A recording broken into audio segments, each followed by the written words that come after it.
Hey guys, what's going on? It's the Comic Book Preacher coming back at you again with a little more content. So, if you've been keeping up with different videos in the community, I know guys like Stevie B and the Warlord, even he just dropped a flex video. I think Comic Foo's done it as well. Doing these flex videos, going through and showing some different things in the collection. I thought, I might as well jump on the bandwagon and do that too. Now, to be honest, if we were going into a comic book fight, obviously my comic book muscles are not going to be near the caliber of these guys, but I just wanted to share some stuff with you that I have that I really enjoy. Again, if you're watching to see, $1,000 books, you're not going to find it here. Check out some of these other channels for that. I'm just going to show you some stuff that I have that I really like. So, without further dudes, let's jump right into it, okay? I'm going to start off with some DC. Now, you guys know that I'm not a big DC collector. I've never been, aside from Batman. Now, I really like Batman, and the Batman that I really dig on is the 80s and 90s Batman, and the earlier stuff. Even, go back further than that. I really like that. Some of the new stuff I'm not a huge fan of. Now, again, I still collect Batman, but it's not my favorite. I'm not as passionate about it as I am of the Batman from yesteryear. So, but I do have a few cool DC books that I have. Like I said, I'm not a huge collector of it. Most of the time when I get DC, I will pass those along because I know there's a huge DC fan base. And so, if you see something here you like and you got a question about it, I'm not... this is my personal collection, so I'm not really wanting to get rid of it. There's one book that we're going to get to that every time I show it off, somebody offers me something for it, and it's just not going to happen. It's staying with me. But let's jump right in. My first one that I have, this is the new Teen Titans #1, and I got this here recently. I got it in a collection I bought. But it is really cool. I absolutely love that. I think that's just a cool one to have. And I love the cover. I mean, that's a banger, and that's also in really good shape too for as old as it is and the condition that the bag and the board was in when I got it. I'm really proud of that. I'm really proud to have that one. So that's the new Teen Titans #1. My next one is my Justice League America #2. That's the annual. I actually saw this on Comic Foo's Instagram here a couple days ago, and I was like, man, I have that book. That's pretty cool. But check that out. That's awesome. It's got a couple first appearances in it. It's always been suspect to me that I think it's Aquaman that's taken over the Justice League. I don't know how I would feel about Aquaman's leadership. This particular Aquaman. Now, if it was Jason Momoa, he's a pretty tough dude. I would probably follow him into battle. I don't know about Aquaman. But, so this next one, if you watch my intro video and everything, you'll know that when I lost my comic collection back in 2004, it was at my parents' house. Their attic flooded. They had a burst pipe, and it literally ruined my collection. I had a short box that had some really good issues in it, some stuff that was near and dear to my heart, and it got absolutely ruined. By the time they found the leak and pulled everything out, my dad had set the box in the garage and called me, and I came and I lifted the box, and when I did, it was just pulp. I mean, it was just, everything was ruined. There was nothing worth saving. One book I had that was in my bedroom, my old bedroom at my parents' house, that was on a shelf on the wall, was Amazing Spider-Man 365. Now, this is the first appearance of Spider-Man 2099. Just that hologram cover and everything, I just absolutely love this book. And this one, like I said, is near and dear to my heart because it was like my sole survivor from my original collection. So that's one of my all-time favorites. And I will never get rid of this book. This is one of my big ones. Now, this next one, there's been a lot of talk about this next one. Apparently, I have this and I can pretty much retire because it's got Deadpool's rookie card in this. Now, again, that's all speculation and everything, but I actually bought this right before Christmas, and it's still in the poly bag. That's the X-Force number 1. I actually prefer the X-Force number 2. I have it as well.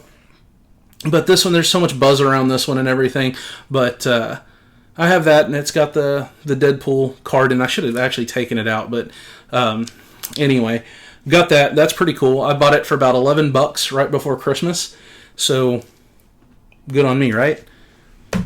My next one. This is one of my bangers that I have. The first Mr. Sinister, X-Men number 221. And that is in just absolute dynamite shape. I don't know if the camera will pick it up. I'm using my phone, but that's I've really been thinking about sending this one to get it graded. CGC. I don't know. I'm not really big into the slab thing, but that's a cool one to get. I was like super happy to get that in the collection that I bought. So. Literally, I paid less than $1 for this book when it's all broken down. So that's awesome to have, and glad I have that one in my collection. This next one, I just started. I've never collected Spawn before. Little quick background about Spawn. When I was younger and collecting when it first came out in the 90s, the storyline of it being, the spawn of Satan and coming out of hell and different things. You have to understand, I grew up in a very religious, fundamentalist household. Now, that's not to say that I'm not a Christian. I'm still a Christian, still hold to Christian values and all of those things. But I was never allowed to have anything like Spawn or music goes. I couldn't listen to anything metal or anything. I remember sneaking... going to the mall with my brother, and he would drop me off, and I would go into I don't remember the name of the music store. I think it was FYE. That was in the Northwest Arkansas Mall. I would go in there, and I would buy metal CDs and different things, and I would switch the CD covers out with acceptable music in my house, and I would always have my headphones going with some pretty decent tunes. So Spawn was kind of the same thing. I wasn't allowed to collect that. That was a big no-no in the house. But anyway, I started putting together, here recently, trying to start collecting Spawns, putting together a Spawn run. And so, of course, you have your key issues and everything. Spawn number 8 is always the key issue. A lot of people are talking about it. And a cool story on these Spawn books that I got, I actually bought them at a used bookstore here in town. They had them, and I got the whole run. I got like 11 books for $10. So I was pretty happy with that. But anyway, that's Spawn number 8. That's the first, what was his name? Defiler, maybe? I can't remember. Y'all help me out in the comments. But I got that one. And then also, first appearance of Angela, Spawn number 9. And like I said, those are in pretty good shape for paying that much for them. I'm digging those. Now, a lot of people ask me, Jason, like, what is your wheelhouse as far as what you like to collect?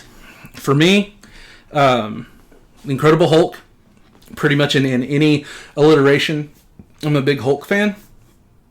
And I also like 80s, 90s Batman and Venom. Venom has always been one of those. I'm a big anti-hero fan. Love Venom. I was stoked when the Tom Hardy movie came out here not too long ago. Stoked that they're making another one. I'm pretty excited about it. But Venom was one that I collected in the 90s. I had a ton of Venom.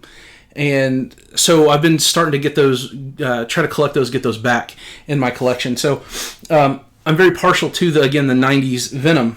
And so show you a little bit of my 90s Venom collection. And these are just some of the number ones. I got Venom Knights of Vengeance number 1. Check out that foil cover. Oh yeah, catching the light there. That's pretty sick. I love that book. I love the whole run. Then I've got Venom Sign of the Boss number 1. Again, these aren't bangers. They're not, super high dollar books, but they're what I love. These are the ones that I hold near and dear to my heart. And so I got that. And the last one here is Venom the Madness, number 1, part 1 of 3 on that series. Check out that Juggernaut on that cover. That's just absolutely awesome. Love it. Love it. And those are all some Venom from the 90s. So another one too, and I know this is very common. It's not expensive, but I got my Venom, Lethal Protector, and I have the whole run. I have 1 through 6 of that. Now, I'm not going to take the time to hold each one up, but one thing about that is I like to set goals as far as comic collecting goes, and put different challenges on myself, different things. When I was collecting before, we didn't have eBay, and we didn't have, really the internet was in its infancy back then, and it definitely wasn't being used for comics and collecting and different things. So on that Venom Lethal Protector run, I made it a challenge that I was not going to order any of those issues off of the internet. I wasn't going to do any eBay or anything. I was actually going to go out and find each one of these in the wild.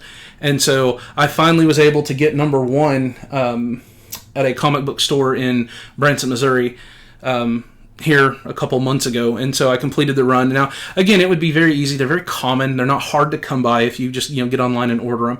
But I wanted to go and pick them up and find them. And that was one of my goals. And so I finally got that run together. I was pretty excited about that. But I got them from different comic book stores. I got them from, there was 2 issues I got at a flea market in West Fork, Arkansas. So I was pretty excited about that I was able to do that, kind of go the old school way of getting those done. So we'll go ahead and move on. I know that I don't want this video to be super long. This is one of my favorites, and this one was a gift from Stevie B. The Incredible Hulk 250 with the Silver Surfer cover. I mean, I just absolutely love that book. That is one of my all-time favorites, and generally, if you see back here on my wall, it's displayed back there. It's one of my favorites. It's one of my my personal favorites. I know it's not a super expensive book, but I love it, and so it always holds a place of honor. Now, this last one here, again, it's not for sale. I know there's going to be, in the comments, there's going to be hundreds of people wanting this, because I think I have 23 subscribers, so they're going to share this with their friends, with their high-dollar collectors and all that, but it is not for sale. So, without further ado, this is the true banger in my collection. Marvel WCW number 1. Let's soak that up for just a second. Yep. I had no idea that this existed. The World Championship Wrestling put out a comic book, especially with Marvel, until I was in a store here in Fayetteville, like a pop culture store, gaming store, different things. They have a small selection of comics, and I just happened to rifle through it one day, and I found that, and I know it's not worth anything, I just think that's awesome. If you watched last week's Mystery Men, and they did a Valiant, and I think pretty much in honor of Stevie B, they did a Valiant episode, and one of the pieces, you'll see it right there. Yep, that is a WWF Valiant comic with the Ultimate Warrior on the cover, and then got my WCW with Lex Luger. So, again, this is my flex. Put it up against other people's, and I'm going to get my tail kicked every time. But this is what I love. This is the things that I enjoy having. I enjoy showing them to people. I hope you liked it. I hope you enjoyed the video. I know it's a little bit long. I tried to cut it short. But, guys, if any questions, comments, concerns, what have you, put them in the comics or in the comments below. Also, go check out Warlord. He just did a flex video, and that guy is... I absolutely love watching his stuff. He just seems like a tremendously good dude. But I also saw the box that he made for Stevie B. It's legit. The guy is talented. I don't know, honestly, I don't know if he sells those or whatever, but I'm going to have to get with him and hit him up, because that was a legit piece. So, anyway, check Warlord out, Stevie B, Comic Foo, all the people in the community.